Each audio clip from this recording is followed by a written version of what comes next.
Hello and welcome to episode 561 of the official EstablishTheRun.com podcast. My name is Adam Levitan, and it is, of course, time for the weekly show you cannot live without, Market Monday. Yes, that's right. Each Monday, I go over the biggest risers and fallers in ADP, aka average draft position from the previous 7 days, and discuss whether I'm buying or selling these players at their new prices. The idea is to get you up to speed very quickly on what's happening in the best ball market. If you're the kind of person listening to a Market Monday podcast in May, well, you are my kind of fantasy player, a true grinder. And knowing that, I genuinely think you would get value out of our Draft Kit Pro. It's $49.99, covers everything we do all spring/summer on best ball, Dynasty, redraft. Head to EstablishTheRun.com and hit the subscribe tab for more details. All right, let's begin with the biggest risers from the last 7 days. Nick Chubb is up 1.3 spots to 20.4 overall on Underdog. And 1.3 spots may not sound like a lot, and it's not in a lot of spots in the draft, but at the top, it is a lot because there's so much opportunity cost at these spots. We covered Nick Chubb a bit on the show already in the context of awards. You can go back and listen to that. I got that 45-1 on him to be Offensive Player of the Year. But from a fantasy perspective, I'm just not sure the market has their heads all the way around the setup that Nick Chubb has for 2023. We can make a case that Nick Chubb is the most efficient running back ever, like ever in the history of the NFL, Super Bowl era.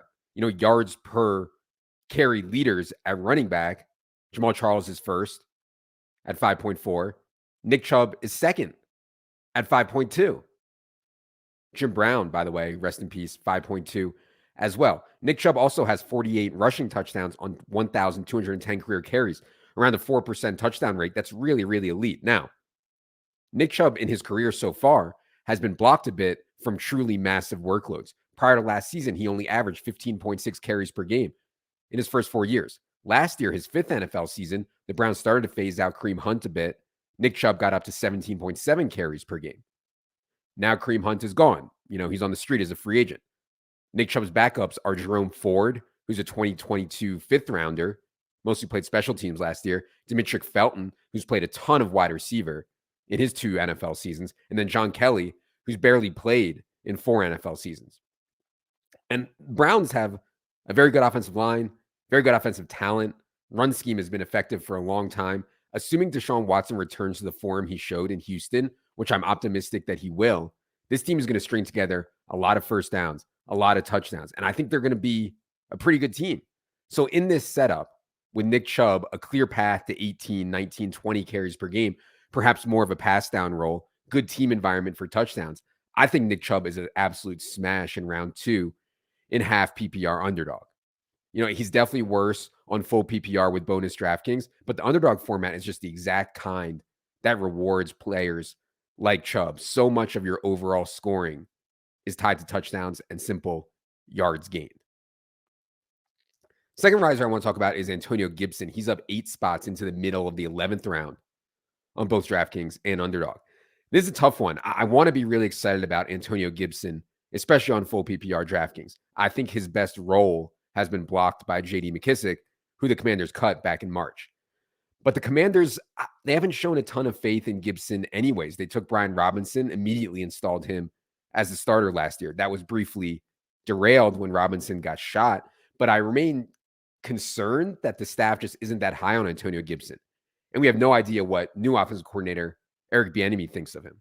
They also took Chris Rodriguez in the 6th round for what it's worth, a running back.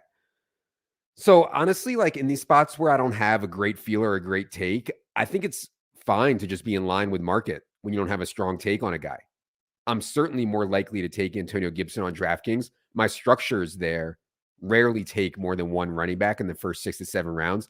So guys like Gibson going the 11th, that fits really nicely. On Underdog, I'm much more willing to go 2 running backs early or even more than 2 running backs over the first 6 to 7 rounds. So Antonio Gibson does not fit as well. We're currently about 6 spots ahead of ADP in our Underdog rankings on Gibson. On DK, we're much higher, about 25 spots ahead of ADP. Remember, if you have DraftKit Pro, you can upload our rankings directly to Underdog and DraftKings. Last riser I want to talk about is Michael Gallup. He's up 5.8 spots into the early 14th round on DraftKings. Really interesting spot for Michael Gallup this year. I do think that he's talented. I also think that the routes he's been asked to run for much of his career are the low percentage, helps his team more than helps him in fantasy type of routes. But that said, there's no doubt that Michael Gallup struggled last year. It was also his first year off the ACL injury. And here's a recent quote from Michael Gallup.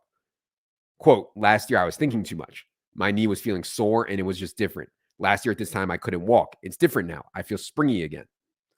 So just getting the knee back to 100%, to me, that makes Michael Gallup undervalued in round 14, just with that alone.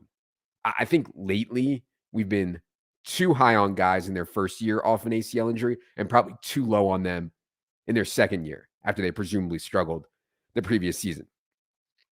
Also for Gallup, we know Dalton Schultz is gone and Brandon Cooks is in. I'd consider that a net negative for Gallup, but certainly not a crushing blow. And then we also have Kellen Moore gone, Brian Schottenheimer's in as the offensive coordinator. Mike McCarthy is going to be calling plays. This makes me nervous as their offense has been really good and efficient outside of the turnovers.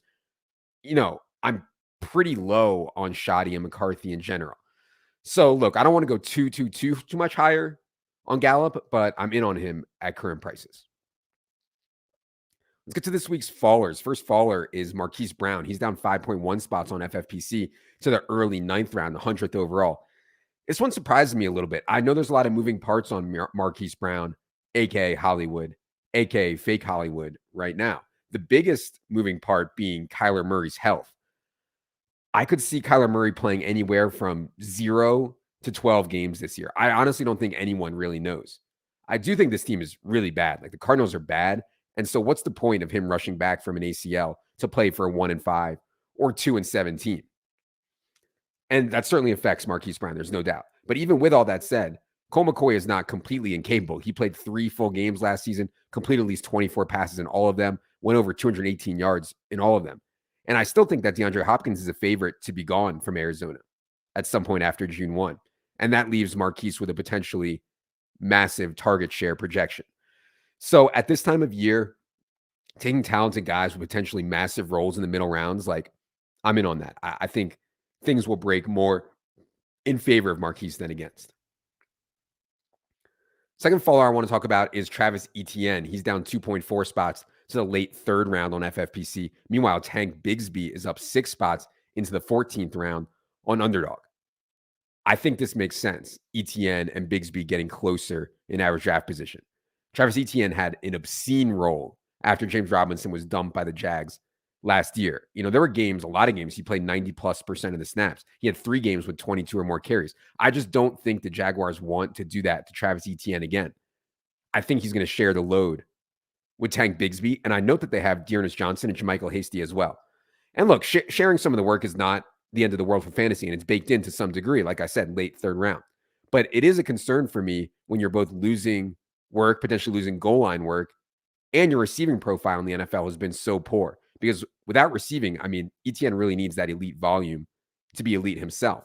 Last season, Etienne's first NFL season was really ugly from a receiving perspective. He ran a ton of routes, 8th most routes out of any running back.